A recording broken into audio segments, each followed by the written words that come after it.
ਸਤਿ ਸ਼੍ਰੀ ਅਕਾਲ ਜੀ, ਤੁਸੀਂ ਦੇਖ ਰਹੇ ਹੋ ਪੰਜਾਬ ਮੇਲ ਯੂਐਸਏ ਟੀਵੀ। ਮੈਂ ਹਾਂ ਬਰਨ ਕੌਰਮਾਨ। ਖਬਰਾਂ ਦੇ ਬ੍ਰਿਟਨ ਵਿੱਚ ਤੁਹਾਡਾ ਸਵਾਗਤ। ਖਬਰਾਂ ਦੇ ਬ੍ਰਿਟਨ ਦੇ sponsor real estate broker Mohan Cheema. Real estate ਦੀ ਦੁਨੀਆ 'ਚ ਮੰਨਿਆ ਪ੍ਰਮੰਨਿਆ ਨਾਮ। ਪੇਸ਼ ਨੇ ਪਹਿਲਾਂ ਚੋਣਵੀਆਂ ਖਬਰਾਂ। ਨਵਜੋਤ ਸਿੱਧੂ ਦੇ ਰਣਨੀਤਿਕ ਸਲਾਹਕਾਰ ਮੁਹੰਮਦ ਮੁਸਤਫਾ ਦਾ ਕੈਪਟਨ ਤੇ ਵਾਰ, ਕਿਹਾ ਮੈਨੂੰ ਦਿੱਤੀਆਂ ਗਈਆਂ ਧਮਕੀਆਂ।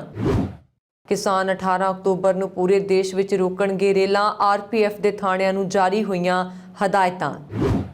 ਸਾਬਕਾ ਕੈਬਨਿਟ ਮੰਤਰੀ ਸੁੰਦਰ ਸ਼ਾਮ ਅਰੋੜਾ ਨੂੰ ਮੰਤਰੀ ਅਹੁਦੇ ਤੋਂ ਹਟਾਉਣ ਪਿੱਛੇ ਸੀਐਮ ਚੰਨੀ ਨੇ ਦੱਸੀ ਵੱਡੀ ਵਜ੍ਹਾ। ਕਿਸਾਨੀ ਧਰਨੇ ਵਿੱਚ ਸਿੰਘੂ ਬਾਰਡਰ ਤੇ ਕਿਸਾਨਾਂ ਦੇ ਟੈਂਟਾਂ ਨੂੰ ਲੱਗੀ ਅੱਗ, ਭਾਰੀ ਨੁਕਸਾਨ ਹੋਣ ਦੀ ਖਬਰ। ਪਟਿਆਲਾ ਤੋਂ ਬਾਅਦ ਰਾਜਾ ਵੜਿੰਗ ਦਾ ਅੰਮ੍ਰਿਤਸਰ ਬੱਸ ਸਟੈਂਡ ਤੇ ਛਾਪਾ, ਸਾਫ਼ ਸਫਾਈ ਤੇ ਹੋਰ ਪ੍ਰਬੰਧਾਂ ਦਾ ਲਿਆ ਜਾਇਜ਼ਾ। ਨਵਜੋਤ ਸਿੱਧੂ ਦਾ ਸੋਨੀਆ ਗਾਂਧੀ ਨੂੰ ਪੱਤਰ, ਲਿਖਿਆ ਪੰਜਾਬ ਵਿੱਚ ਸਾਡੇ ਕੋਲ ਆਖਰੀ ਮੌਕਾ, 13 ਮੁੱਦਿਆਂ ਤੇ ਤੁਰੰਤ ਹੋਵੇ ਕੰਮ। ਪੰਜਾਬ ਅੰਦਰ ਕਰਜ਼ੇ ਹੇਠ ਆਏ ਕਿਸਾਨਾਂ ਵੱਲੋਂ ਖੁਦਕੁਸ਼ੀਆਂ ਦਾ ਦੌਰ ਜਾਰੀ। ਤੇ ਹੁਣ ਇਹਨਾਂ ਖਬਰਾਂ ਦਾ ਵਿਸਥਾਰ।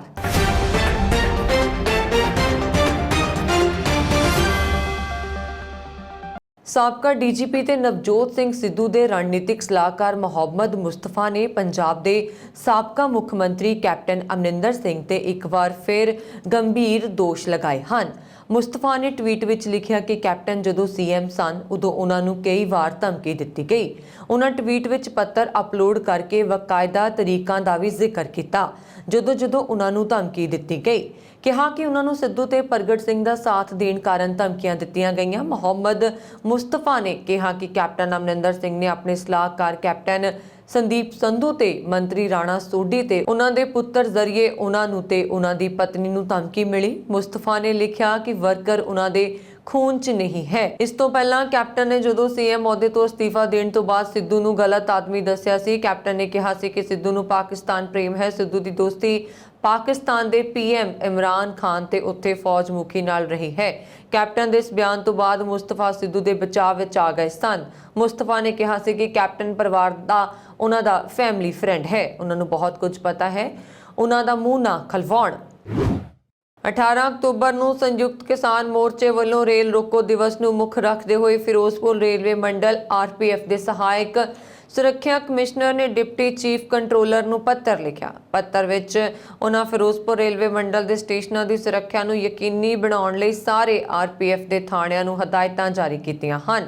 ਰੇਲਵੇ ਲਾਈਨਾਂ ਤੋਂ ਇਲਾਵਾ ਰੇਲਵੇ ਪ੍ਰਾਪਰਟੀ ਤੇ ਯਾਤਰੀਆਂ ਦੀ ਸੁਰੱਖਿਆ ਵੱਲ ਵਿਸ਼ੇਸ਼ ਧਿਆਨ ਦੇਣ ਤੇ ਜ਼ੋਰ ਦਿੱਤਾ ਹੈ। ਦੂਜੇ ਪਾਸੇ ਜੀਆਰਪੀ ਨੇ ਸੰਯੁਕਤ ਕਿਸਾਨ ਮੋਰਚੇ ਵੱਲੋਂ 18 ਅਕਤੂਬਰ ਨੂੰ ਰੇਲਵੇ ਫਾਟਕਾਂ ਜਾਂ ਹੋਰ ਥਾਵਾਂ ਤੇ ਧਰਨੇ ਦੇਣ ਤੇ ਰੇਲਾਂ ਰੋਕਣ ਨੂੰ ਲੈ ਕੇ ਵਿਸ਼ੇਸ਼ ਪ੍ਰਬੰਧ ਕੀਤੇ ਹਨ।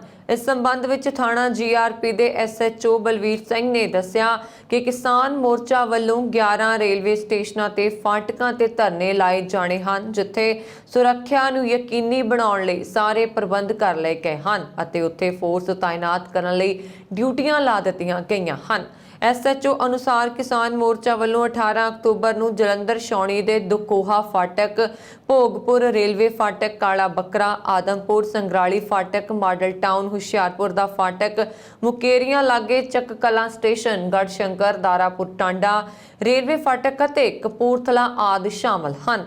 ਉਕਤ ਸਟੇਸ਼ਨਾਂ ਤੇ ਫਾਟਕਾਂ ਤੇ ਪੁਲਿਸ ਫੋਰਸ ਤਾਇਨਾਤ ਕਰਨ ਲਈ ਡਿਊਟੀਆਂ ਲਾ ਦਿੱਤੀਆਂ ਗਈਆਂ ਹਨ। ਮੁੱਖ ਮੰਤਰੀ ਚਰਨਜੀਤ ਸਿੰਘ ਚੰਨੀ ਐਤਵਾਰ ਸਵੇਰੇ ਸਾਬਕਾ ਕੈਬਨਿਟ ਮੰਤਰੀ ਤੇ ਹੁਸ਼ਿਆਰਪੁਰ ਦੇ ਵਿਧਾਇਕ ਸੁੰਦਰ ਸ਼ਾਮ ਅਰੋੜਾ ਦੇ ਘਰ ਪਹੁੰਚੇ। ਅਰੋੜਾ ਨੂੰ ਕੈਪਟਨ ਅਮਰਿੰਦਰ ਸਿੰਘ ਦੇ ਹਟਾਏ ਜਾਣ ਤੋਂ ਬਾਅਦ ਨਵੇਂ ਸੀਐਮ ਚੰਨੀ ਦੇ ਮੰਤਰੀ ਮੰਡਲ ਵਿੱਚ ਨਹੀਂ ਸ਼ਾਮਲ ਕੀਤਾ ਗਿਆ ਸੀ। ਇਸ ਕਾਰਨ ਸੀਐਮ ਦੀ ਇਸ ਮੁਲਾਕਾਤ ਨੂੰ ਅਹਿਮ ਮੰਨਿਆ ਜਾ ਰਿਹਾ ਹੈ। ਕਿਤੇ ਨਾ ਕਿਤੇ ਇਸ ਨੂੰ ਨਾਰਾਜ਼ ਸੁੰਦਰ ਸ਼ਾਮ ਅਰੋੜਾ ਨੂੰ ਮਨਾਉਣ ਦੇ ਯਤਨ ਵਜੋਂ ਦੇਖਿਆ ਜਾ ਰਿਹਾ ਹੈ। ਸੀਐਮ ਚੰਨੀ ਦੇ ਨਾਲ ਕੈਬਨਿਟ ਮੰਤਰੀ ਸੰਗਤ ਸਿੰਘ ਗਿਲਜੀਆਂ ਤੇ ਮੁਕੇਰੀਆਂ ਦੀ ਵਿਧਾਇਕ ਇੰਦੂ ਬਾਲਾ ਵੀ ਮੌਜੂਦ ਸਨ। ਹੁਸ਼ਿਆਰਪੁਰ ਪੁੱਜੇ ਮੁੱਖ ਮੰਤਰੀ ਨੇ ਕਰੋਨਾ ਪੀੜਤ ਬੱਚਿਆਂ ਨੂੰ ਮਦਦ ਰਾਸ਼ੀ ਵੀ ਵੰਡੀ। ਇਸ ਮੌਕੇ ਸੰਬੋਧਨ ਕਰਦਿਆਂ ਮੁੱਖ ਮੰਤਰੀ ਚਰਨਜੀਤ ਸਿੰਘ ਚੰਨੀ ਨੇ ਕਿਹਾ ਕਿ ਕੌਂਸਲ ਰਿਹਾ ਹਾਂ, ਕੌਂਸਲਰ ਬਣਨਾ ਮੁੱਖ ਮੰਤਰੀ ਬਣਨ ਤੋਂ ਮੁਸ਼ਕਲ ਹੈ। ਉਹਨਾਂ ਨੇ ਕਿਹਾ ਕਿ ਸੁੰਦਰ ਸ਼ਾਮ ਅਰੋੜਾ ਨੂੰ ਪਾਰਟੀ ਦੀ ਜ਼ਿੰਮੇਵਾਰੀ ਸੌਂਪਣ ਲਈ ਕੈਬਨਿਟ ਅਹੁਦੇ ਤੋਂ ਹਟਾਇਆ ਗਿਆ। ਉਹ ਆਗਾਮੀ ਵਿਧਾਨ ਸਭਾ ਚੋਣਾਂ ਵਿੱਚ ਵਧੀਆ ਮੈਨੇਜਮੈਂਟ ਕਰ ਸਕਦੇ ਨੇ। ਸੀਐਮ ਨੇ ਇਸ ਮੌਕੇ ਸ਼ਹਿਰਾਂ ਦੇ ਵਿਕਾਸ ਲਈ ਮਾਸਟਰ ਪਲਾਨ ਬਣਾਉਣ ਸੰਬੰਧੀ ਵੀ ਗੱਲ ਕਹੀ। ਕੇਂਦਰ ਵੱਲੋਂ ਪਾਸ ਕੀਤੇ 3 ਖੇਤੀ ਕਾਨੂੰਨਾਂ ਦੇ ਵਿਰੋਧ ਵਿੱਚ ਕਿਸਾਨ ਲਗਭਗ ਪਿਛਲੇ 6 ਮਹੀਨਿਆਂ ਤੋਂ ਦਿੱਲੀ ਦੇ ਬਾਰਡਰਾਂ ਤੇ ਪ੍ਰਦਰਸ਼ਨ ਕਰ ਰਹੇ ਨੇ ਅਤੇ ਇਹਨਾਂ ਪ੍ਰਦਰਸ਼ਨਾਂ ਦੌਰਾਨ ਉਹਨਾਂ ਨੂੰ ਕੇਂਦਰ ਦੇ ਦੋਹਰੇ ਰਵੱਈਏ, ਕੁਦਰਤ ਦੀ ਮਾਰ ਅਤੇ ਅਣਸੁਖਾਵੀਆਂ ਘਟਨਾਵਾਂ ਦਾ ਵੀ ਸਾਹਮਣਾ ਕਰਨਾ ਪੈ ਰਿਹਾ ਹੈ। ਅਜਿਹੀ ਹੀ ਇੱਕ ਘਟਨਾ ਸਿੰਘੂ ਬਾਰਡਰ ਤੇ ਦੇਖਣ ਨੂੰ ਮਿਲੀ, ਜਦੋਂ ਕਿਸਾਨਾਂ ਦੇ ਟਰਾਲੀਆਂ ਤੇ ਬਣੇ ਤੰਬੂਆਂ ਨੂੰ ਅਚਾਨਕ ਅੱਗ ਲੱਗ ਗਈ। ਅੱਗ ਇੰਨੀ ਭਿਆਨਕ ਸੀ ਕਿ ਇਸਨੇ ਕਈ ਟਰਾਲੀਆਂ ਨੂੰ ਆਪਣੀ ਲਪੇਟ ਵਿੱਚ ਲੈ ਲਿਆ, ਜਿਸ ਤੋਂ ਬਾਅਦ ਫਾਇਰ ਬ੍ਰਿਗੇਡ ਦੀ ਸਹਾਇਤਾ ਨਾਲ ਅੱਗ ਤੇ ਕਾਬੂ ਪਾਇਆ ਗਿਆ। ਅੱਗ ਨਾਲ ਕੋਈ ਜਾਨੀ ਨੁਕਸਾਨ ਤਾਂ ਨਹੀਂ ਹੋਇਆ, ਪਰ ਕਿਸਾਨਾਂ ਦੀਆਂ ਟਰਾਲੀਆਂ ਵਿੱਚ ਰੱਖੀ ਖਾਣ ਪੀਣ ਵਾਲੀ ਸਮੱਗਰੀ ਅਤੇ ਹੋਰ ਸਮਾਨ ਅੱਗ ਨੇ ਬੁਰੀ ਤਰ੍ਹਾਂ ਆਪਣੀ ਲਪੇਟ ਵਿੱਚ ਲੈ ਕੇ ਤਬਾਹ ਕਰ ਦਿੱਤਾ। ਦੱਸ ਦਈਏ ਕਿ ਅੱਗ ਲੱਗਣ ਦੇ ਕਾਰਨਾਂ ਦਾ ਅਜੇ ਪਤਾ ਨਹੀਂ ਲੱਗ ਸਕਿਆ, ਪਰ ਕਿਸਾਨਾਂ ਵੱਲੋਂ ਕਿਹਾ ਜਾ ਰਿਹਾ ਹੈ ਕਿ ਬਾਰ-ਬਾਰ ਅੱਗ ਲੱਗਣਾ ਕਿਸਾਨਾਂ ਵੱਲੋਂ ਵਰਤੀ ਜਾ ਰਹੀ ਕੋਈ ਲਾਪਰਵਾਹੀ ਨਹੀਂ, ਸਗੋਂ ਉਹਨਾਂ ਨੂੰ ਧਰਨੇ ਤੋਂ ਹਟਾਉਣ ਦੀ ਸਰਕਾਰ ਵੱਲੋਂ ਰਚੀ ਜਾ ਰਹੀ ਇੱਕ ਕੋਝੀ ਸਾਜ਼ਿਸ਼ ਹੈ। ਅੱਜ ਜਦੋਂ ਹੀ ਸਾਨੂੰ ਪਤਾ ਲੱਗਾ ਕਿ ਇੱਕ ਪਾਰਕਰ ਮੌਲ ਸਿੰਘੂ ਬਾਰਡਰ ਦੇ ਕੋਲ ਸਾਡੇ ਕਿਸਾਨ ਮੰਗੇ ਰਾਮ ਜੋ ਹਰਿਆਣੇ ਤੋਂ ਬਿਲੋਂਗ ਕਰਦੇ ਨੇ, ਹਰਿਆਣਾ ਜਥੇਬੰਦੀਆਂ ਨਾਲ ਸੰਬੰਧ ਰੱਖਦੇ ਨੇ, ਉਹਨਾਂ ਦੀ ਇਸ ਝੁੱਗੀ ਦੇ ਵਿੱਚ ਤਕਰੀਬਨ ਸਵੇਰੇ ਪਤਾ ਲੱਗਣ ਤੇ 4:30 ਵਜੇ ਇਸ ਝੁੱਗੀ ਨੂੰ ਅੱਗ ਲੱਗੀ। ਔਰ ਜਿਵੇਂ ਜਿਵੇਂ ਨਾਲ ਦੇ ਸਾਥੀਆਂ ਨੂੰ ਪਤਾ ਲੱਗਾ, ਉਹਨਾਂ ਨੇ ਅੰਦਰ ਪਏ ਕਿਸਾਨ ਮੰਗੇ ਰਾਮ ਔਰ ਉਹਨਾਂ ਦੇ ਨਾਲ ਸਾਥੀਆਂ ਨੂੰ ਬਾਹਰ ਕੱਢਿਆ। ਔਰ ਕੋਈ ਜਾਨੀ ਨੁਕਸਾਨ ਤਾਂ ਵੈਸੇ ਨਹੀਂ ਹੋਇਆ, ਜੋ ਮਾਲੀ ਨੁਕਸਾਨ ਹੋਇਆ ਉਹ ਤੁਸੀਂ ਕੈਮਰੇ ਰਾਹੀਂ ਦਿਖਾ ਸਕਦੇ ਹੋ। ਵੈਸੇ ਤਾਂ ਕੋਲ ਮੋਟਰਸਾਈਕਲ ਖੜਾ, ਹੋਰ ਝੁੱਗੀਆਂ ਨੂੰ ਵੀ ਥੋੜ੍ਹਾ ਬਹੁਤਾ ਨੁਕਸਾਨ ਪਹੁੰਚਿਆ, ਪਰ ਇਹ ਸਰਕਾਰ ਦਾ ਸ਼ੁਰੂ ਤੋਂ ਲੈ ਕੇ ਇੱਕ ਚਿਹਰਾ ਰਿਹਾ ਵੀ ਇਹ ਝੁੱਗੀਆਂ ਤੇ ਨੁਕਸਾਨ ਪਹੁੰਚਾਇਆ ਜਾਵੇ। ਜਿਸ ਤਰ੍ਹਾਂ ਕਿ ਬੀਜੇਪੀ ਦੇ ਜਿਹੜੇ ਆਗੂ ਸਾਹਿਬਾਨ ਨੇ ਜਾਂ ਬੀਜੇਪੀ ਦੇ ਲੀਡਰ ਨੇ, ਉਹਨਾਂ ਵੱਲੋਂ ਇਹ ਖੱਤ ਲਿਖਣਾ ਵੀ ਤੁਸੀਂ ਅਗਨੀ ਹਥਿਆਰ ਕੋਈ ਵੀ ਵਰਤ ਕੇ ਇਸ ਮੋਰਚੇ ਨੂੰ ਖਦੇੜਨ ਦੀ ਕੋਸ਼ਿਸ਼ ਕਰੋ, ਅਸੀਂ ਤੁਹਾਡੇ ਨਾਲ ਆ। ਪਰ ਜੇ ਇੱਦਾਂ ਦੀਆਂ ਘਟਨਾ ਵਾਪਰਨਗੀਆਂ ਤੇ ਬੀਜੇਪੀ ਸਰਕਾਰ ਜਾਂ ਬੀਜੇਪੀ ਦੇ ਇਹ ਲੋਕ ਸਾਡੇ ਸਬਰ ਦਾ ਇਮਤਿਹਾਨ ਨਾ ਲੈਣ, ਕਿਉਂਕਿ ਇਹ ਮੋਰਚਾ ਸ਼ੁਰੂ ਤੋਂ ਲੈ ਕੇ ਬੜੇ ਹੀ ਸ਼ਾਂਤਮਈ ਤਰੀਕੇ ਦੇ ਨਾਲ ਚੱਲਦਾ ਪਿਆ ਤੇ ਅਸੀਂ ਚਾਹੁੰਦੇ ਹਾਂ ਵੀ ਇਹ ਮੋਰਚਾ ਸ਼ਾਂਤਮਈ ਤਰੀਕੇ ਦੇ ਨਾਲ ਹੀ ਚੱਲਦਾ ਰਹੇ। ਪਰ ਜੇ ਇੱਦਾਂ ਦੇ ਲੋਕ ਸਾਨੂੰ, ਅਸੀਂ ਪਤਾ ਜੇ ਕਰ ਰਹੇ ਹਾਂ ਵੀ ਕਿਸ ਤਰੀਕੇ ਦੇ ਨਾਲ ਇਹ ਅੱਗ ਲੱਗੀ, ਪਰ ਇਸ ਤਰ੍ਹਾਂ ਦੇ ਲੋਕ ਜੇਕਰ ਇੱਦਾਂ ਦੀਆਂ ਘਟਨਾਵਾਂ ਵਾਪਰਨ ਤੋਂ ਫਿਰ ਵੀ ਬਾਅਦ ਨਾ ਆਉਣਗੇ ਤੇ ਫਿਰ ਮੋਰਚੇ ਦੇ ਵਿੱਚ ਐਸਕੇਐਮ ਦੀ ਇੱਕ ਵੱਡੀ ਮੀਟਿੰਗ ਕਰਕੇ ਇਸ ਤੋਂ ਵੀ ਸਾਰਿਆਂ ਨੂੰ ਜਾਣੂ ਕਰਵਾਇਆ ਜਾਵੇਗਾ ਵੀ ਇੱਦਾਂ ਦੇ ਹਾਲਾਤਾਂ ਦੇ ਉੱਪਰ ਕਿਵੇਂ ਕਾਬੂ ਪਾਉਣਾ ਹੈ। ਔਰ ਜੇਕਰ ਸਾਡੇ ਕਿਸਾਨਾਂ ਦੀ ਅੰਦਰ ਇਸ ਤਰੀਕੇ ਨਾਲ ਅੱਗ ਦੇ ਨਾਲ ਕੋਈ ਐਡਾ ਵੱਡਾ ਜੇ ਕੋਈ ਕਾਰਾ ਹੋ ਜਾਂਦਾ, ਮੌਤ ਹੋ ਜਾਂਦੀ, ਤੇ ਇਹ ਕਿਵੇਂ ਭਰਿਆ ਜਾ ਸਕਦਾ ਸੀਗਾ। ਪੰਜਾਬ ਦੇ ਟਰਾਂਸਪੋਰਟ ਮੰਤਰੀ ਰਾਜਾ ਵੜਿੰਗ ਅੰਮ੍ਰਿਤਸਰ ਬੱਸ ਅੱਡੇ ਤੇ ਸਵੇਰੇ ਐਤਵਾਰ ਅਚਨਚੇਤ ਚੈਕਿੰਗ ਕਰਨ ਲਈ ਪਹੁੰਚ ਗਏ। ਰਾਜਾ ਵੜਿੰਗ ਦਾ ਅਚਨਚੇਤ ਛਾਪਾ ਮਾਰਨਾ ਚਰਚਿਤ ਹੋ ਰਿਹਾ ਹੈ। ਰਾਜਾ ਵੜਿੰਗ ਵੱਲੋਂ ਜਿੱਥੇ ਬੱਸਾਂ ਦੀ ਚੈਕਿੰਗ ਕੀਤੀ ਜਾ ਰਹੀ ਹੈ, ਉੱਥੇ ਹੀ ਟਰਾਂਸਪੋਰਟ ਸੰਬੰਧਿਤ ਵਿਭਾਗ ਨੂੰ ਵੀ ਸੁਚੇਤ ਰਹਿਣ ਦੇ ਹੁਕਮ ਦਿੱਤੇ। ਰਾਜਾ ਵੜਿੰਗ ਨੇ ਬੱਸ ਸਟੈਂਡਾਂ ਤੇ ਸਾਫ਼ ਸਫਾਈ ਤੇ ਹੋਰ ਪ੍ਰਬੰਧਾਂ ਨੂੰ ਬਰੀਕੀ ਨਾਲ ਦੇਖਿਆ। ਰਾਜਾ ਵੜਿੰਗ ਨੇ ਇਸ ਤੋਂ ਬਾਅਦ ਸਵਾਰੀਆਂ ਨਾਲ ਵੀ ਗੱਲਬਾਤ ਕੀਤੀ ਤੇ ਉਹਨਾਂ ਨੂੰ ਪੇਸ਼ ਆਉਂਦੀਆਂ ਮੁਸ਼ਕਲਾਂ ਸੁਣਾਈਆਂ ਤੇ ਜਲਦ ਹੱਲ ਕਰਨ ਦਾ ਭਰੋਸਾ ਦਿੱਤਾ। ਕੈਪਟਨ ਅਮਰਿੰਦਰ ਸਿੰਘ ਤੋਂ ਬਾਅਦ ਹੁਣ ਪੰਜਾਬ ਦੇ ਮੁੱਖ ਮੰਤਰੀ ਚਰਨਜੀਤ ਸਿੰਘ ਚੰਨੀ ਨੂੰ ਵੀ ਨਵਜੋਤ ਸਿੰਘ ਸਿੱਧੂ ਨੂੰ ਖਟਕਣ ਲੱਗੇ ਹਨ। ਏਜੀ ਤੇ ਡੀਜੀ ਦੀ ਨਿਯੁਕਤੀ ਸੰਬੰਧੀ ਪ੍ਰਦੇਸ਼ ਪ੍ਰਧਾਨ ਅਹੁਦੇ ਤੋਂ ਅਸਤੀਫਾ ਦੇ ਚੁੱਕੇ ਸਿੱਧੂ ਨੇ ਹੁਣ ਤੱਕ ਅਸਤੀਫਾ ਵਾਪਸ ਨਹੀਂ ਲਿਆ ਹੈ। ਸਿੱਧੂ ਨੇ ਹੁਣ ਆਪਣੀ ਪਾਰਟੀ ਦੀ ਕੌਮੀ ਪ੍ਰਧਾਨ ਸੋਨੀਆ ਗਾਂਧੀ ਨੂੰ ਪੱਤਰ ਲਿਖ ਕੇ ਚੰਨੀ ਸਰਕਾਰ ਦੇ ਕੰਮਕਾਜ ਤੇ ਸਵਾਲ ਉਠਾਏ ਨੇ। ਸਿੱਧੂ ਨੇ ਪੱਤਰ ਵਿੱਚ ਇਹਨਾਂ ਮੁੱਦਿਆਂ 'ਚ ਬੇਅਦਬੀ ਮਾਮਲੇ 'ਚ ਨਿਆਂ, ਨਸ਼ਾ, ਖੇਤੀਬਾੜੀ, ਬਿਜਲੀ ਖਰੀਦ ਸਮਝੌਤੇ, ਅਨੁਸੂਚਿਤ ਜਾਤੀ ਤੇ ਪਛੜੀ ਜਾਤੀ ਕਲਿਆਣ, ਰੋਜ਼ਗਾਰ, ਮਹਿਲਾ ਅਤੇ ਯੁਵਾ ਸਸ਼ਕਤੀਕਰਨ, ਸ਼ਰਾਬ, ਮਾਈਨਿੰਗ, ਟਰਾਂਸਪੋਰਟ, ਕੇਬਲ ਮਾਫੀਆ ਮੁੱਦੇ ਚੁੱਕੇ ਹਨ। ਸਿੱਧੂ ਨੇ ਲਿਖਿਆ ਕਿ ਕਾਂਗਰਸ ਨੇ 2017 ਦੀਆਂ ਵਿਧਾਨ ਸਭਾ ਚੋਣਾਂ 'ਚ 2/3 ਬਹੁਮਤ ਹਾਸਲ ਕੀਤਾ।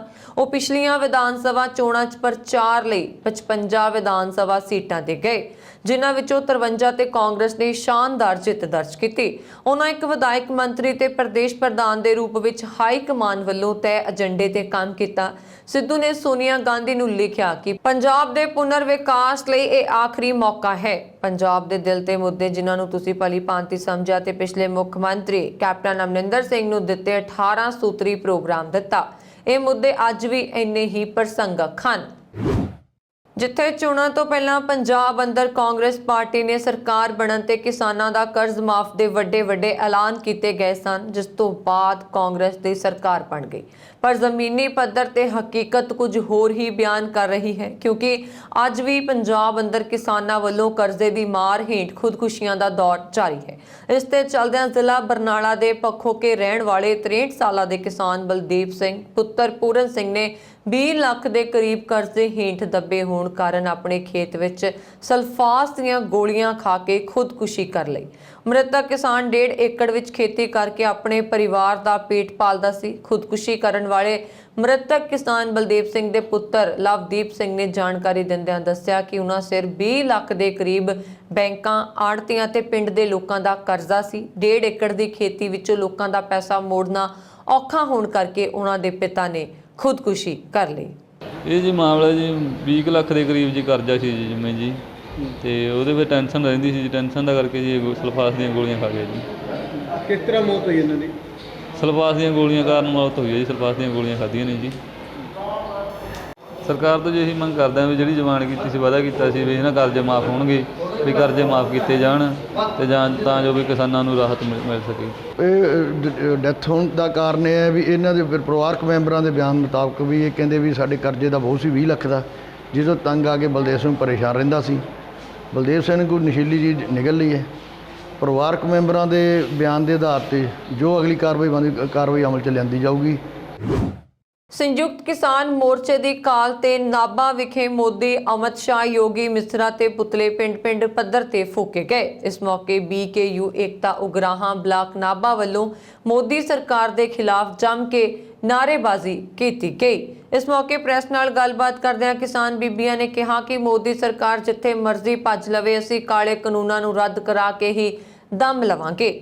ਤੇ ਨਾਲ ਹੀ ਸ੍ਰੀ ਮੁਕਤਸਰ ਸਾਹਿਬ ਦੇ ਕੋਟਕਪੂਰਾ ਮਾਰਗ ਤੇ ਪੰਜਾਬ ਪ੍ਰਦੇਸ਼ ਕਾਂਗਰਸ ਜਨਰਲ ਸਕੱਤਰ ਜਗਜੀਤ ਸਿੰਘ ਬਰਾੜ, ਹਨੀ ਫਤਨਾਵਾਲਾ ਦੀ ਅਗਵਾਈ ਵਿੱਚ ਵੀ ਵੱਖ-ਵੱਖ ਜਥੇਬੰਦੀਆਂ ਵੱਲੋਂ ਪ੍ਰਧਾਨ ਮੰਤਰੀ ਨਰਿੰਦਰ ਮੋਦੀ, ਗ੍ਰਹਿ ਮੰਤਰੀ ਅਮਿਤ ਸ਼ਾਹ, ਕੇਂਦਰੀ ਰਾਜ ਮੰਤਰੀ ਅਮਿਤ ਮਿਸ਼ਰਾ ਦਾ ਪੁਤਲਾ ਫੂਕਿਆ ਗਿਆ। ਇਸ ਮੌਕੇ ਕੇਂਦਰ ਸਰਕਾਰ ਵਿਰੁੱਧ ਜ਼ੋਰਦਾਰ ਨਾਅਰੇਬਾਜ਼ੀ ਕੀਤੀ ਗਈ। ਕੇਂਦਰ ਸਰਕਾਰ ਨੂੰ 3 ਕਾਲੇ ਕਾਨੂੰਨ ਰੱਦ ਕਰਨ ਦੀ ਅਪੀਲ ਵੀ ਕੀਤੀ ਗਈ। ਅੱਜ ਅਸੀਂ ਜਿਹੜਾ ਮੋਦੀ ਸਰਕਾਰ ਆ, ਮੋਦੀ ਸਰਕਾਰ ਦੇ ਪੁਤਲੇ ਫੂਕਿਆ, ਕਿਉਂਕਿ ਇੱਕ ਇਹ ਜ਼ਾਲਮ ਸਰਕਾਰ ਹੋ ਚੁੱਕੀ ਆ। ਮੋਦੀ ਇੰਨਾ ਨਿਰਦਈ ਹੋ ਚੁੱਕਿਆ, ਨਹੱਥੇ ਕਿਸਾਨਾਂ ਦੇ ਉੱਤੇ ਉਹਦੇ ਮੰਤਰੀ ਤੇ ਉਹਦੇ ਪੁੱਤਰਾਂ ਵੱਲੋਂ ਗੱਡੀ ਚਾੜੀ ਗਈ। ਮੋਦੀ ਵੱਲੋਂ ਇੱਕ ਸ਼ਬਦ ਉਹਦੇ ਅਫਸੋਸ ਦੇ ਵਿੱਚ ਨਹੀਂ ਕਿਹਾ ਗਿਆ। ਨਹੱਥੇ ਕਿਸਾਨਾਂ ਦੇ ਉੱਤੇ ਗੱਡੀ ਚਾੜ ਦਿੱਤੀ ਇਹਨਾਂ ਨੇ। ਇਹ ਆਪਦੇ ਆਪ ਨੂੰ ਵੱਡੇ ਸੂਰਮਾ ਕਹਾਉਂਦਾ, 56 ਇੰਚ ਵਾਲੀ ਛਾਤੀ ਵਾਲਾ। ਜੇ ਮੋਦੀ ਦੇ ਦਮਤੀ ਦੇ ਸਾਹਮਣੇ ਟੱਕਰਦਾ, ਜੇ ਮੋਦੀ ਦੇ ਮੰਤਰੀ ਦੇ ਪੁੱਤਰ 'ਚ ਦਮਤੀ ਤਾਂ ਉਹ ਕਿਸਾਨਾਂ ਨੂੰ ਇੱਕ ਵਾਰ ਸਾਹਮਣੇ ਟੱਕਰਦਾ, ਚਾਹੇ 4 ਨਾਲ 4 ਮਿਲਦਾ ਉਹਨੂੰ, ਫਿਰ ਦਿਖਾਉਂਦੇ ਉਹਨੂੰ ਕਿਵੇਂ ਗੱਡੀ ਚਾੜੀ ਦੀ ਆ। ਅਸੀਂ ਇਹ ਜ਼ਾਲਮ ਸਰਕਾਰ ਦੇ ਜੜ੍ਹਾਂ ਪੁੱਟ ਕੇ ਛੱਡਾਂਗੇ। ਮੋਦੀ ਨੂੰ ਦੱਸਾਂਗੇ, ਜਿਹੜਾ ਤੂੰ ਤਾਨਾਸ਼ਾਹੀ ਰਵੱਈਆ ਅਪਣਾ ਰੱਖਿਆ ਨਾ, ਤੇਰੀਆਂ ਜੜ੍ਹਾਂ ਭਾਰਤ ਤੋਂ ਪੱਟ ਕੇ ਨਾ ਤੈਨੂੰ ਬਾਹਰ ਛੱਡ ਦੇਣਾ। ਜਿਵੇਂ ਨਵਾਜ਼ ਸ਼ਰੀਫ ਨੂੰ, ਮੁਜ਼ੱਫਰ ਨੂੰ ਪਾਕਿਸਤਾਨ 'ਚੋਂ ਦੇਸ਼ ਨਿਕਾਲਾ ਹੋਇਆ, ਮੋਦੀ ਤੂੰ ਯਾਦ ਰੱਖੀ, ਤੈਨੂੰ ਇਸ ਭਾਰਤ ਦੇ ਵਿੱਚੋਂ ਐਸੇ ਤਰ੍ਹਾਂ ਦੇਸ਼ ਨਿਕਾਲਾ ਕਰਕੇ ਬਾਹਰ ਕੱਢਾਂਗੇ। ਜਿਹੜਾ ਤੂੰ ਅੱਜ ਜੇ PM ਹੈ ਤਾਂ ਇਹ PM ਨਾਲ ਜਿਹੜੀਆਂ ਬਣੀਆਂ ਤੇਰੇ ਗੁਆਂਢ ਦੇਸ਼ ਦੇ ਵਿੱਚ, ਆਪਣੇ ਪਾਕਿਸਤਾਨ ਦੇ ਵਿੱਚ, ਤੇਰੇ ਨਾਲ ਉਹ ਕਰਕੇ ਭੇਜਾਂਗੇ। ਯਾਦ ਰੱਖੀ, ਤੂੰ ਕਿਸਾਨਾਂ ਦੇ ਉੱਤੇ ਜ਼ੁਲਮ ਢਾਉਣ ਲੱਗਿਆ ਹੋਇਆ, ਕਿਸਾਨਾਂ ਦੀ ਫਰਿਆਦ ਨਹੀਂ ਸੁਣੀ ਤੈਨੇ। ਤੂੰ ਤਾਨਾਸ਼ਾਹੀ ਰਵੱਈਆ ਅਪਣਾ ਰੱਖਿਆ, ਨਾਦਰ ਸਾਹਿਬ ਬਣਿਆ ਫਿਰਦਾ, ਤੂੰ ਅਬਦਾਲੀ ਬਣਿਆ ਫਿਰਦਾ। ਤੇਰੇ ਤੋਂ ਜਿਹੜਾ ਤੂੰ ਕਹਿੰਦੀ 56 ਇੰਚ ਦੀ ਛਾਤੀ ਵਾਲਾ ਚੂਹਾ ਬਣਿਆ ਫਿਰਦਾ, ਤੂੰ ਬਿੱਲੀ ਵਰਗਾ ਤੇਰਾ ਬੂਥਾ ਨਿਕਲਿਆ ਪਿਆ। ਤੂੰ ਆਪਦੇ ਆਪ ਨੂੰ ਜਾ ਕੇ ਡਿੰਗਾ ਮਾਰਦਾ। ਅਮਰੀਕਾ 'ਚ ਤੇਰੀ ਬੇਇੱਜ਼ਤੀ ਹੋਈ, ਸਾਡੇ ਭਾਰਤ ਦੇਸ਼ ਦੀ ਬੇਇੱਜ਼ਤੀ ਕਰਾਉਣ ਲੱਗਿਆ ਪਿਆ ਤੂੰ। ਭਗਵਾਨ ਵਾਲਮੀਕ ਜੀ ਦੇ ਪ੍ਰਗਟ ਦਿਵਸ ਮੌਕੇ ਜਲੰਧਰ ਵਿੱਚ ਕੱਢੀ ਗਈ ਸ਼ੋਭਾ ਯਾਤਰਾ ਵਿੱਚ ਸ਼ਾਮਲ ਹੋਣ ਲਈ ਪਹੁੰਚੇ ਆਪ ਦੇ ਸੀਨੀਅਰ ਆਗੂ ਤੇ ਦਿੱਲੀ ਦੇ ਉਪ ਮੁੱਖ ਮੰਤਰੀ ਮਨੀਸ਼ ਸਿਸੋਦੀਆ ਨੇ ਪੰਜਾਬ ਦੇ ਮੁੱਖ ਮੰਤਰੀ ਚਰਨਜੀਤ ਸਿੰਘ ਚੰਨੀ ਤੇ ਤਿੱਖਾ ਹਮਲਾ ਬੋਲਦਿਆਂ ਕਿਹਾ ਕਿ ਅਨੁਸੂਚਿਤ ਜਾਤੀਆਂ ਨਾਲ ਸੰਬੰਧਿਤ ਬੇਘਰੇ ਲੋਕਾਂ ਨੂੰ 5-5 ਮਰਲਿਆਂ ਦੇ ਪਲਾਟ ਦੇਣ ਦੇ ਵਾਅਦੇ ਨਾਲ ਗਰੀਬਾਂ ਨੂੰ ਗੁੰਮਰਾਹ ਕੀਤਾ ਜਾ ਰਿਹਾ ਹੈ। ਉਹਨਾਂ ਨੇ ਕਿਹਾ ਕਿ ਸਾਬਕਾ ਮੁੱਖ ਮੰਤਰੀ ਕੈਪਟਨ ਅਮਰਿੰਦਰ ਸਿੰਘ ਨੇ ਵੀ ਚੋਣਾਂ ਤੋਂ ਪਹਿਲਾਂ ਨੌਜਵਾਨਾਂ ਨੂੰ ਰੋਜ਼ਗਾਰ ਦੇਣ ਦਾ ਵਾਅਦਾ ਕਰਕੇ ਗੁੰਮਰਾਹ ਕੀਤਾ ਸੀ। ਉਹਨਾਂ ਨੇ ਕਿਹਾ ਕਿ ਚੰਨੀ ਹੁਣ ਪੰਜਾਬ ਦੇ ਬੇਘਰੇ ਲੋਕਾਂ ਨੂੰ 5-5 ਮਰਲਾ ਪਲਾਟਾਂ ਦੇ ਸੁਪਨੇ ਦਿਖਾਉਣ ਲੱਗੇ ਨੇ। ਜਿਸ ਤਰ੍ਹਾਂ ਰੋਜ਼ਗਾਰ ਕਾਰਡ ਇੱਕ ਝਾਂਸਾ ਸੀ, ਉਸੇ ਤਰ੍ਹਾਂ 5 ਮਰਲਾ ਜ਼ਮੀਨ ਦੇਣ ਦਾ ਦਾਅਵਾ ਵੀ ਮਹਿਜ਼ ਫਰਜ਼ੀ ਮਾੜਾ ਹੈ। ਆਪ ਦੇ ਰਾਸ਼ਟਰੀ ਨੇਤਾ ਤੇ ਦਿੱਲੀ ਦੇ ਉਪ ਮੁੱਖ ਮੰਤਰੀ ਮਨੀਸ਼ ਸਿਸੋਦੀਆ ਨੇ ਇੱਥੇ ਪੱਤਰਕਾਰਾਂ ਨਾਲ ਗੱਲਬਾਤ ਦੌਰਾਨ BSF ਦਾ ਦਾਇਰਾ 15 ਤੋਂ ਵਧਾ ਕੇ 50 ਕਿਲੋਮੀਟਰ ਕਰਨ ਦੇ ਕੇਂਦਰ ਸਰਕਾਰ ਦੇ ਫੈਸਲੇ ਨੂੰ ਗਲਤ ਕਰਾਰ ਦਿੰਦੇ ਹੋਏ ਇਸ ਵਿੱਚ ਪੰਜਾਬ ਦੇ ਮੁੱਖ ਮੰਤਰੀ ਦੀ ਭੂਮਿਕਾ ਤੇ ਵੀ ਸਵਾਲ ਖੜੇ ਕੀਤੇ ਹਨ। पंजाब के एक और महत्वपूर्ण विषय पर कुछ तथ्य सामने रखना चाहता हूं कि किस तरह से मौजूदा पंजाब सरकार और पंजाब के मौजूदा मुख्यमंत्री पंजाब की जनता को पुनः झांसे में फंसा रहे हैं। आपको याद होगा कि 2017 में जब पंजाब के चुनाव हुए थे, राज्य विधानसभा के चुनाव हुए थे, तो उस समय कांग्रेस ने चुनाव से 3 महीने पहले रोज़गार कार्ड बांटे थे। रोज़गार कार्ड बांटे थे।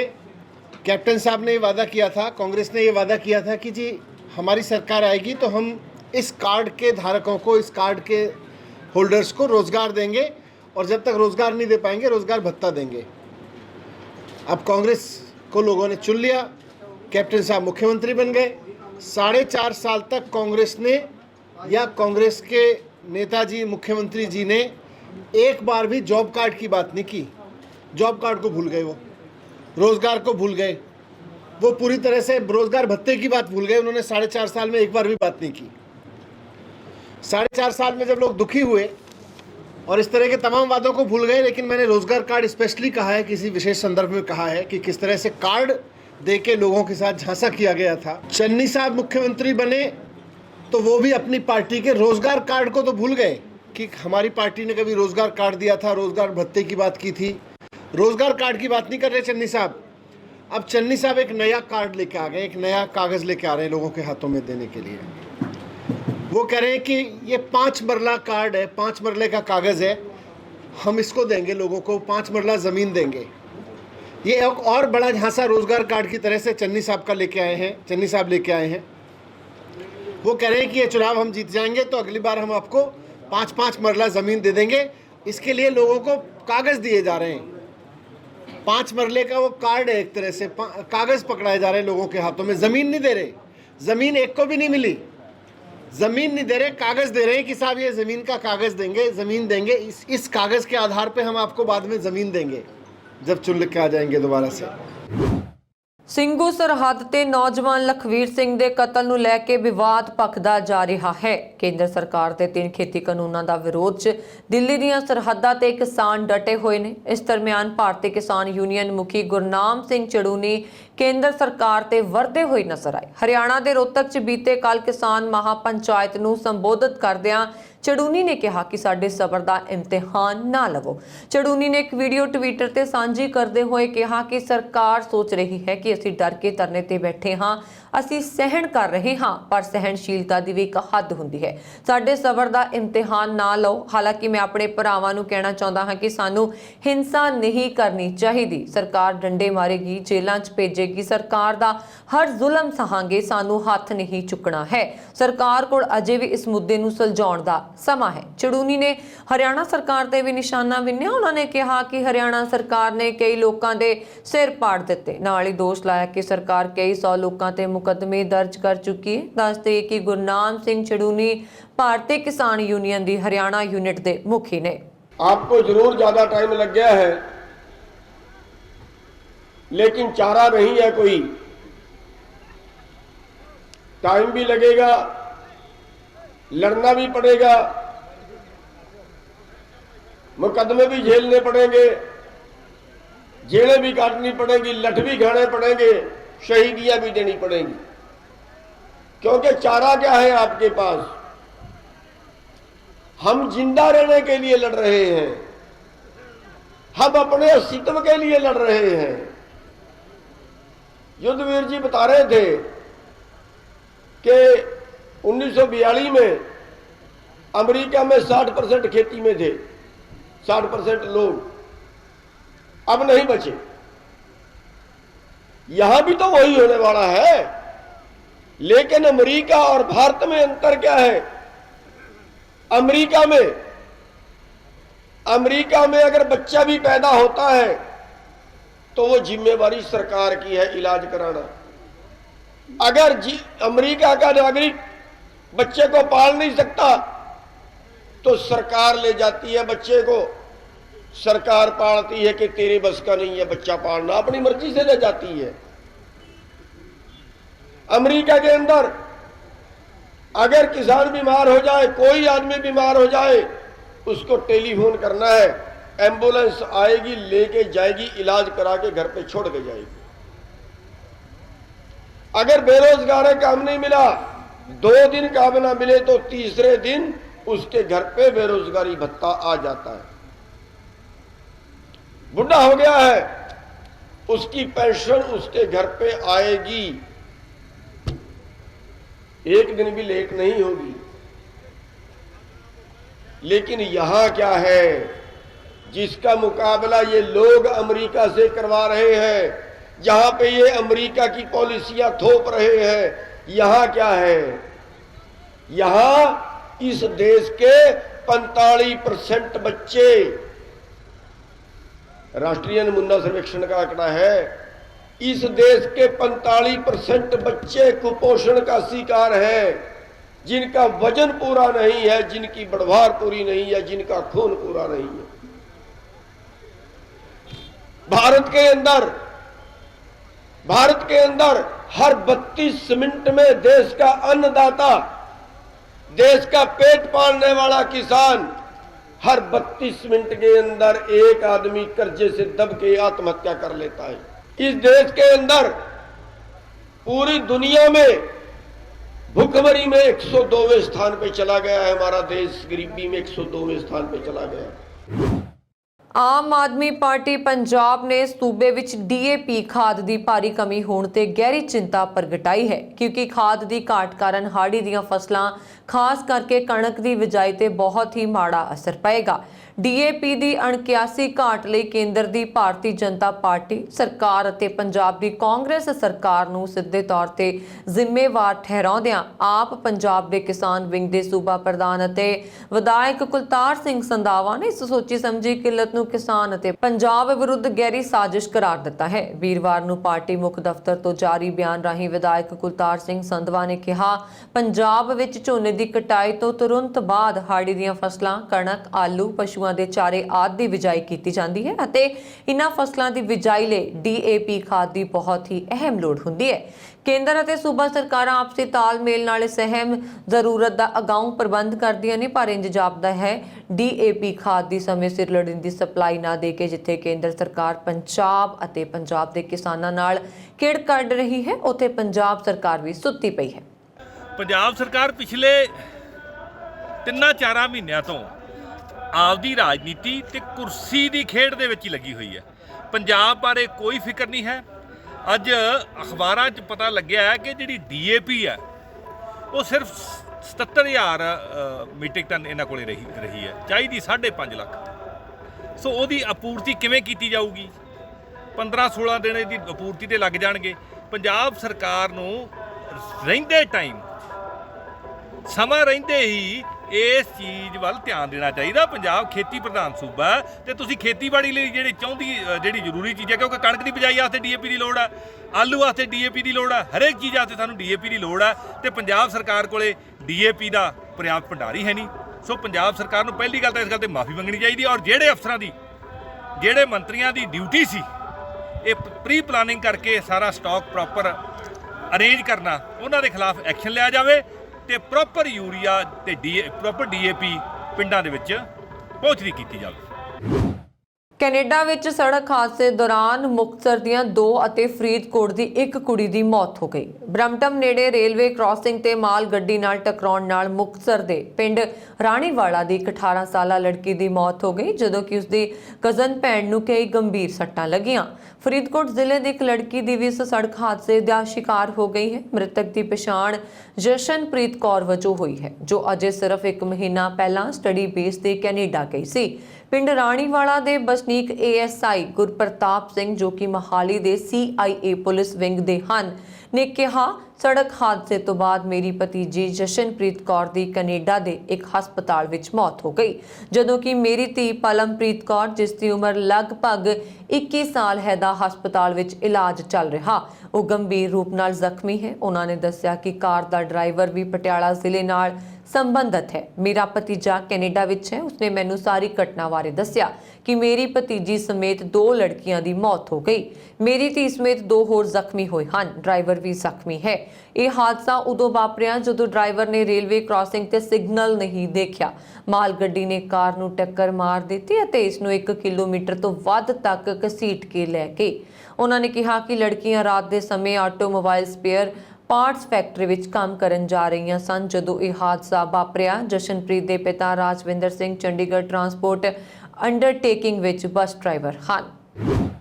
ਸੀਨੀਅਰ ਪੱਤਰਕਾਰ ਸਤਨਾਮ ਸਿੰਘ ਮਾਣਕ ਨੂੰ ਪੰਜਾਬ ਪ੍ਰੈਸ ਕਲੱਬ ਜਲੰਧਰ ਵਿੱਚ ਹੋਏ ਸਾਲਾਨਾ ਇਜਲਾਸ ਦੌਰਾਨ ਨਵਾਂ ਪ੍ਰਧਾਨ ਚੁਣ ਲਿਆ ਗਿਆ। ਉਹ ਅਗਲੇ 2 ਸਾਲਾਂ ਤੱਕ ਪ੍ਰਧਾਨ ਰਹਿਣਗੇ। ਉਹਨਾਂ ਦੇ ਨਾਂ ਦੇ ਮੁਕਾਬਲੇ ਕਿਸੇ ਵੀ ਹੋਰ ਦਾ ਨਾਂ ਪੇਸ਼ ਨਹੀਂ ਹੋਇਆ। ਸਥਾਨਕ ਰੈੱਡ ਕਰਾਸ ਭਵਨ ਵਿੱਚ ਹੋਏ ਜਨਰਲ ਇਜਲਾਸ ਵਿੱਚ ਮਰਹੂਮ ਪੱਤਰਕਾਰ ਮੇਜਰ ਸਿੰਘ ਨੂੰ ਸ਼ਰਧਾਂਜਲੀ ਭੇਟ ਕੀਤੀ ਗਈ। ਇਸ ਮੌਕੇ ਸਾਬਕਾ ਪ੍ਰਧਾਨ ਲਖਵਿੰਦਰ ਸਿੰਘ ਜੌਲ ਨੇ ਕਲੱਬ ਦੀ ਪਿਛਲੀ ਕਾਰਜਗੁਜ਼ਾਰੀ ਬਾਰੇ ਰਿਪੋਰਟ ਪੇਸ਼ ਕੀਤੀ। ਕਲੱਬ ਮੈਂਬਰਾਂ ਨੇ ਕਲੱਬ ਦੀ ਕਾਰਗੁਜ਼ਾਰੀ ਹੋਰ ਪਾਰਦਰਸ਼ੀ ਬਣਾਉਣ ਤੇ ਵੱਖ-ਵੱਖ ਕਮੇਟੀਆਂ ਬਣਾਉਣ ਦਾ ਸੁਝਾਅ ਪੇਸ਼ ਕੀਤਾ। 7 ਸਮੁੰਦਰ ਪਾਰ ਜਾ ਕੇ ਵਸਣ ਦਾ ਪੰਜਾਬੀਆਂ ਦਾ ਕਰੇਜ਼ ਹਾਈਵੇ ਕੰਢੇ ਲੱਗੇ ਮੀਲ ਪੱਥਰ ਲਗਾਉਣ ਤੱਕ ਵੀ ਜਾ ਪਹੁੰਚਿਆ ਹੈ। NRIs ਦੀ ਧਰਤੀ ਦੇ ਤੌਰ ਤੇ ਮਸ਼ਹੂਰ ਦੁਆਬਾ ਵਿੱਚ ਜਲੰਧਰ ਦਿੱਲੀ ਨੈਸ਼ਨਲ ਹਾਈਵੇ ਕੰਢੇ ਸਿਡਨੀ, ਬੈਂਕਾਕ, ਦੁਬਈ ਅਤੇ ਲੰਡਨ ਤੱਕ ਦੀ ਦੂਰੀ ਦੱਸੇ ਮੀਲ ਪੱਥਰ ਲੱਗੇ ਹੋਏ ਨਜ਼ਰ ਆਉਂਦੇ ਨੇ।